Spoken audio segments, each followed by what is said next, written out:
En este nuevo vídeo vamos a ver qué son los actos procesales del órgano jurisdiccional y de las partes. En el anterior vídeo de esta lista de producción hemos estudiado los actos procesales, requisitos, características, tipos. Pues bien, dentro de los tipos de actos procesales vimos que había tres. Los actos procesales del órgano jurisdiccional, de las partes y de terceros. Pues lo que vamos a analizar son esos dos primeros, los actos procesales del órgano jurisdiccional y los actos procesales de las partes. ¿Qué es exactamente lo que vamos a ver? Pues como decimos, los actos procesales del órgano jurisdiccional, que pueden provenir del juez o del LAG, y también vamos a ver los actos procesales de las partes, que pueden ser actos dirigidos a obtener una resolución judicial o actos de postulación, y los actos dispositivos. Entonces vamos a empezar primero con los actos procesales del órgano jurisdiccional y, como hemos dicho, pueden ser del juez, que pueden ser actos no jurisdiccionales o actos jurisdiccionales, en este caso serían previdencias, autos y sentencias, o pueden provenir del letrado de la Administración de Justicia, que tiene diversas funciones, como la fe pública judicial, dación de cuenta, actos de conservación y custodia, o actos de resoluciones con diligencias y decretos. Vamos a ir uno por uno. Primero, los actos procesales del órgano jurisdiccional, actos procesales del juez. Podemos decir que los actos procesales del juez emanan del mismo, o sea, del juez, y se clasifican en actos no jurisdiccionales y los jurisdiccionales. Los actos no jurisdiccionales no se ejercita la potestad jurisdiccional, sino potestades de índole gubernativa o administrativa, y las resoluciones serían, en este caso, los acuerdos. En cambio, los actos jurisdiccionales sí que se ejercita la potestad jurisdiccional, y las resoluciones en este caso serían las providencias, autos y sentencias.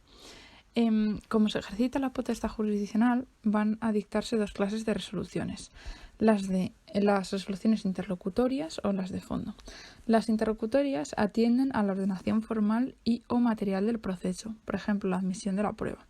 Y las de fondo deciden el objeto del proceso y el objeto del debate. Se trata de las sentencias, que pueden ser, o sea, al final esto se trata de hacer referencia a las sentencias, y estas pueden ser las definitivas o firmes. Definitivas ponen fin a la primera instancia y deciden los recursos frente a ellas, y firmes, que no cabe recurso contra ellas por no preverlo o porque no se presentan en el plazo. Como decíamos, las resoluciones de estos actos jurisdiccionales son providencias, autos o sentencias. Vamos a ir viendo primero las providencias. Las providencias son la resolución judicial, que tienen por objeto la ordenación material del proceso y que se dicta siempre que no se exija la forma de auto, o sea, cuando no proceda una diligencia de ordenación o un decreto del LAG, o cuando la ley no prevea que debe dictarse un auto. ¿Qué forma tiene? Pues tiene una serie de exigencias. Tiene que establecerse la fecha y lugar en la que es adoptada. Tiene que indicarse el tribunal que lo dicta, expresando si es un órgano colegiado. Tiene que haber determinación de lo mandado. Motivación también, cuando le disponga la ley o el tribunal lo estime conveniente. Y debe de estar la firma del juez o del ponente y del letrado de la Administración de Justicia. Suelen ser escritas, aunque también orales, y orales, ¿cuándo? Pues cuando deban dictarse en la celebración de una vista, audiencia o comparecencia ante el tribunal, salvo cuando la ley permita diferir el pronunciamiento, siendo documentadas junto con el acto realizado y una sucinta motivación.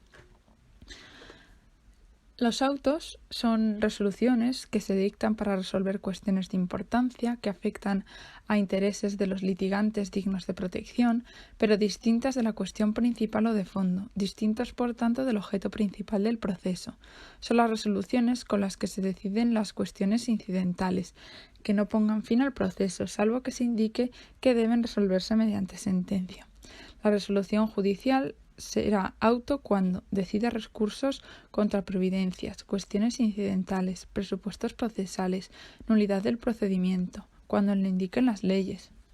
¿Qué forma tienen que tener los autos? Pues tienen párrafos numerados y separados, y firmados por el juez y magistrado o magistrados.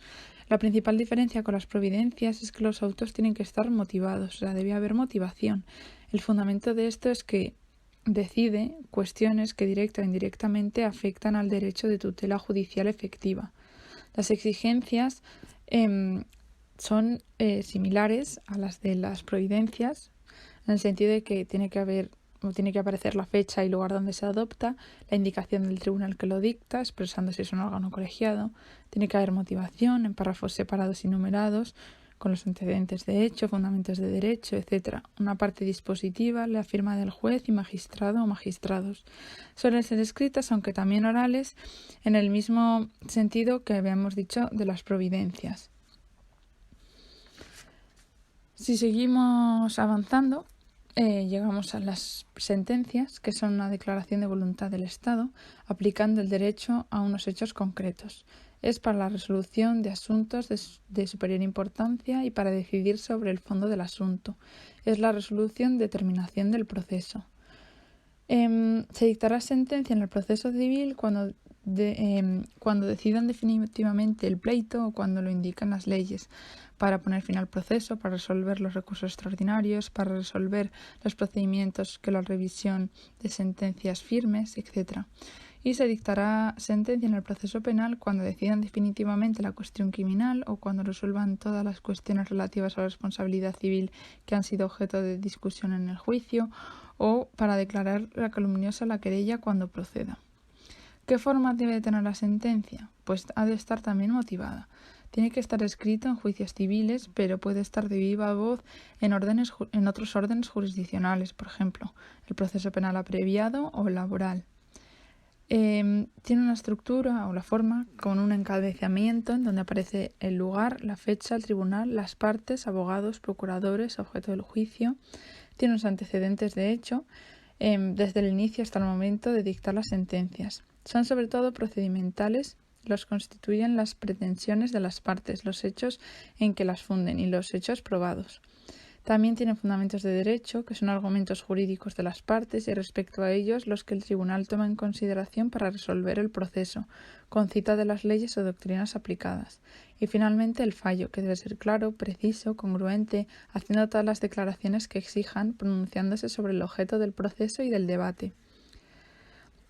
También es interesante que contenga el tema de las costas, es decir, fijar la cantidad objeto de condena sin perjuicio de las sentencias con reserva de liquidación, y los procedimientos que exigen las pretensiones y alegaciones de las partes pueden contenerse en la fundamentación jurídica de la sentencia, pero debe incluirse en el fallo, es decir, se huye de los fallos implícitos. A continuación vamos a ver los actos procesales de orden jurisdiccional, pero en este caso, en vez del juez, del letrado de la Administración de Justicia. Como hemos mencionado, las funciones del letrado de la Administración de Justicia son varias. La primera puede ser la de dar fe pública judicial, o sea, dan fe de las actuaciones judiciales sin necesidad de testigos y han de dejar constancia de las mismas. Es por esto que para dar constancia de las mismas es debido a los actos de documentación. Esto implica que tienen que expedir copias certificadas o testimonios de las actuaciones judiciales, tienen que levantar actas, es decir, documentar un acto procesal realizado e incluso de hechos que tengan trascendencia procesal. También autorizarán y documentarán el otorgamiento de poderes para pleitos y se prohíben las habilitaciones a otros funcionarios, pero excepcionalmente pueden ser sustituidos por funcionarios del Cuerpo de Gestión Procesal y Administración para intervenir en calidad de federatarios y levantar la acta en los supuestos de entrada y registro en lugares cerrados, que deban ser realizados simultáneamente y no hubiera suficiente número de letrados de Administración de Justicia. Otra de las funciones del letrado de Administración de Justicia es la dación de cuenta, que constituye dos actividades. La primera, informar al juez de los actos realizados fuera de su presencia y también comunicar al juez cuál es el estado de los autos. Exige estudio del procedimiento para controlar los plazos y autos con ya resolución, decirle las diligencias de ordenación que se hayan dictado.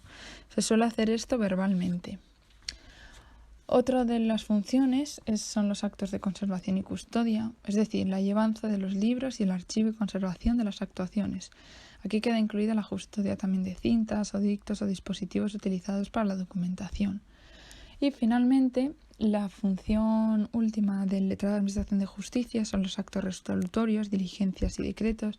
Entonces, la actuación de los letrados de la Administración de Justicia en orden a llevar adelante el proceso es su función. Entonces, lo que tienen que hacer en definitiva es impulsar el proceso. ¿Cómo? Pues dictando diligencias o decretos. Dictando diligencias, que son resoluciones necesarias para la tramitación del proceso. Estas pueden ser de ordenación, constancia, comunicación y ejecución. O dictando decretos cuando les corresponde resolver en materias cuyo conocimiento les ha sido atribuido en exclusiva. Por ejemplo, ejecución forzosa, actos de jurisdicción voluntaria, actos de conciliación y otras. Cuando las leyes no establecen el tipo de resolución que debe emplearse, primero harán referencia a las diligencias de ordenación, cuando tengan que dar a los autos el curso que la ley establezca. Ordena el proceso según está establecido en la ley. Da a los actos el trámite previsto en la ley y además lo da en el momento determinado para ello, impulsando el curso del proceso hasta el final. Son nulas de pleno derecho cuando decidan cuestiones que deberían haber sido mediante resolución judicial, o sea, por providencia, auto o sentencia. La forma y contenido se limitan a la expresión de lo que por ella se disponga y han de incluir motivación cuando lo diga la ley. Tienen que incluir el nombre del letrado de Administración de Justicia que las dicta, fecha y firma. Tienen que expresar si es firme o si cabe algún recurso, cuál, el órgano y el plazo, y pueden ser recurribles dependiendo de las leyes. Si no utilizan las diligencias de ordenación, pues entonces pasan al decreto cuando se admita a trámite la demanda, cuando se ponga en término un procedimiento en una materia de competencia del letrado de Administración de Justicia o cuando sea preciso racionar lo resuelto. O, finalmente, puede ser diligencias de comunicación, constancia y ejecución, que reflejan los autos, hechos o actos con trascendencia procesal. Como hemos dicho, los actos procesales, hasta ahora los que hemos estudiado eran los del órgano jurisdiccional. Ahora vamos a estudiar los actos procesales de las partes. Los actos procesales de las partes provienen de quien está en el proceso, o sea, demandantes o demandados, y que o configuran el proceso o producen efectos procesales. Pueden ser orales, normalmente los instaurados por la LEC, o escritos, actos de iniciación del proceso. Pueden ser de dos tipos. Primero, actos dirigidos a obtener una resolución judicial o los llamados actos de postulación, que postulan una resolución determinada del órgano jurisdiccional. Su eficacia se produce solo en el proceso. Pueden ser de petición, de alegación, de prueba o de conclusión. De petición se formulan declaraciones de voluntad a las que las leyes procesales vinculan efectos jurídicos determinados, por ejemplo la demanda. De alegación, las partes aportan al juicio los elementos fácticos y jurídicos orientados a lograr la resolución postulada. Por ejemplo, son consecuencia del principio de aportación de parte. De prueba, destinados a convencer al juez de la verdad de la alegación del hecho. Pueden ser actos de proposición, doble indicación del hecho que se quiere probar y del medio de prueba que se intenta utilizar, o actos de ejecución de la prueba. La prueba es algo que las partes piden y deben contribuir a realizar. O finalmente pueden ser de conclusión, que tienden a resumir el desarrollo del juicio, presentando al juez los hechos que a su juicio de esa parte aparecen fijados, pruebas corroboradas o consecuencias jurídicas. Y finalmente, antes de terminar, decir que el otro tipo de acto procesal de las partes son los actos dispositivos que actúan directamente sobre el sistema de situaciones jurídicas, creando, modificando o extinguiendo alguna de ellas, e incluso el proceso. Podría ser el desistimiento, allanamiento y renuncia.